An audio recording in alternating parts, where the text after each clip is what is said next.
That night was supposed to be perfect. The kind of night where laughter fills every corner, where candles flicker against walls that have seen more arguments than joy, and where my mother's tired eyes finally shine again. It was her birthday, and my older sister, Sara, had planned everything.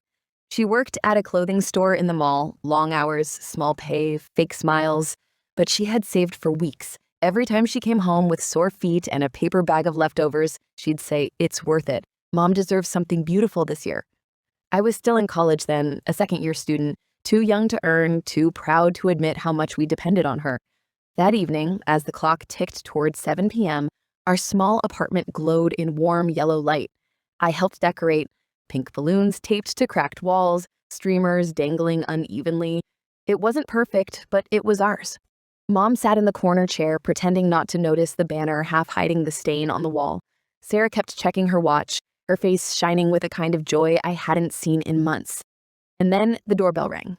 The guests arrived. A few close relatives, 2 neighbors, and one man who made my stomach twist for reasons I didn't understand at the time. John, Sara's boyfriend. I'd met him once before, briefly, at a family dinner. He had that polished confidence, the kind that makes people listen when he speaks and laugh even when his jokes aren't funny.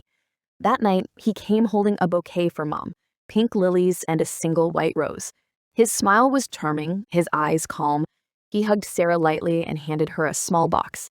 I remember Mom whispering to me, "She's lucky, isn't she?" And I nodded, because that's what I thought too. Dinner was beautiful, or at least it looked that way. I filmed some clips on my phone, Mom laughing, Sara feeding her cake, Gian teasing her for using too much cream. The kind of video you'd watch years later and smile.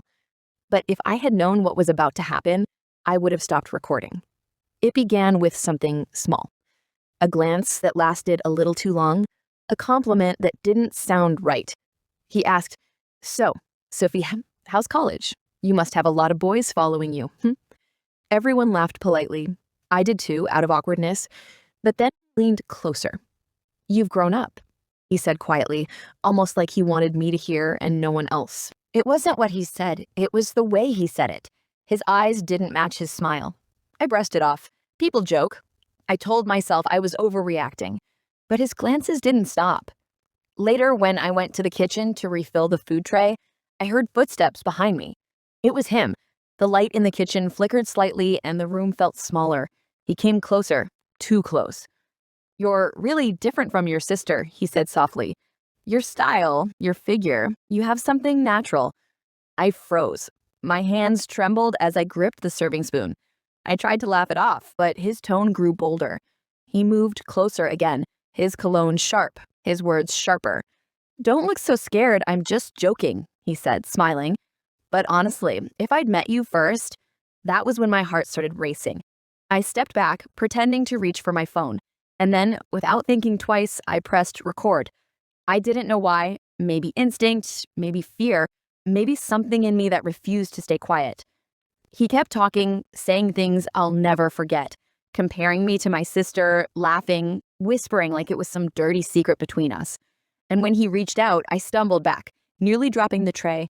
I managed to leave the kitchen with trembling hands, food spilling slightly, but my phone still recording. When I stepped into the living room, everything looked normal again. Music played softly, people were chatting, laughing, but I wasn't in that world anymore. I could still hear his words echoing in my ears.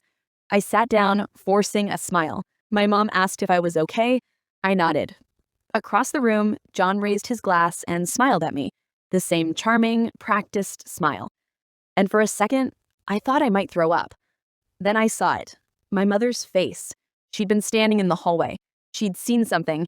I didn't know what exactly, but the look in her eyes told me she had understood enough. For the next few minutes, she was quiet. Too quiet. She walked to the table, served food to everyone, but her hands were stiff, her smile frozen. And then, as everyone sat down to eat, she looked at Jehan and said the words that cracked the entire night open. "Tell me something," she said calmly.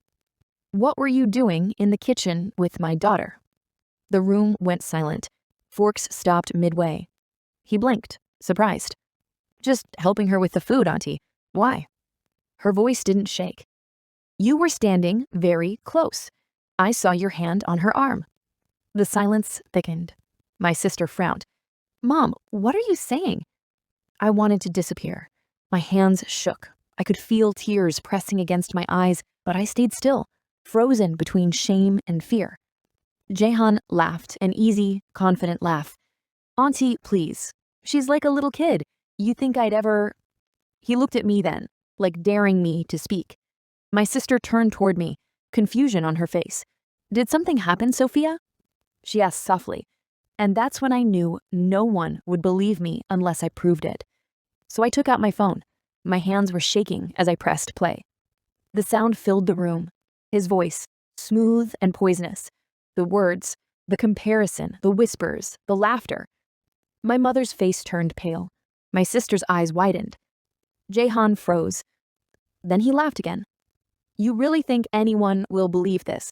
It's just a voice, no proof of context. I was joking. He turned to my mother. Auntie, she's young. Maybe she misunderstood. You know how these things are. But no one laughed now. Not even the guests. A neighbor's wife quietly picked up her purse. Someone coughed. The music had stopped long ago. And then my sister stood up. Her eyes were filled with tears and anger. At him? At me? I couldn't tell. The night ended in chaos.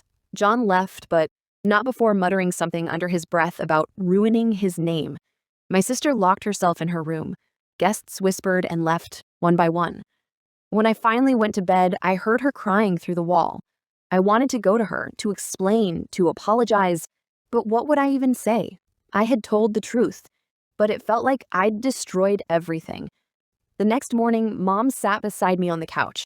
Her eyes were red, but her hand was warm when she held mine. You did the right thing, she said. Her voice trembled slightly. It hurts now, but one day you'll see, truth doesn't break a family. Lies do. I nodded, but my chest felt heavy. I kept replaying the moment my sister looked at me. That betrayal, that heartbreak. She didn't talk to me that day, or the next.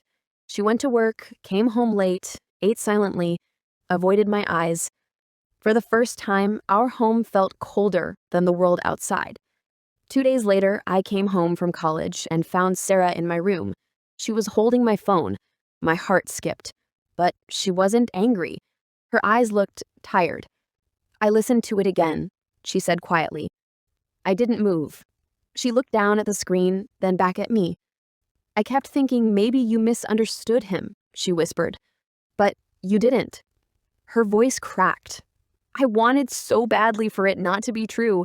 I thought if I blamed you, the shame would hurt less. Tears slipped down her cheeks, and before I could say anything, she came closer and pulled me into her arms. For a moment, I couldn't breathe, not from pain, but from relief. When she finally spoke again, her voice was steady. Mom's right. A man who can disrespect one woman will never respect any. That night, for the first time since the party, we ate dinner together. All three of us. No guests, no decorations, just quiet under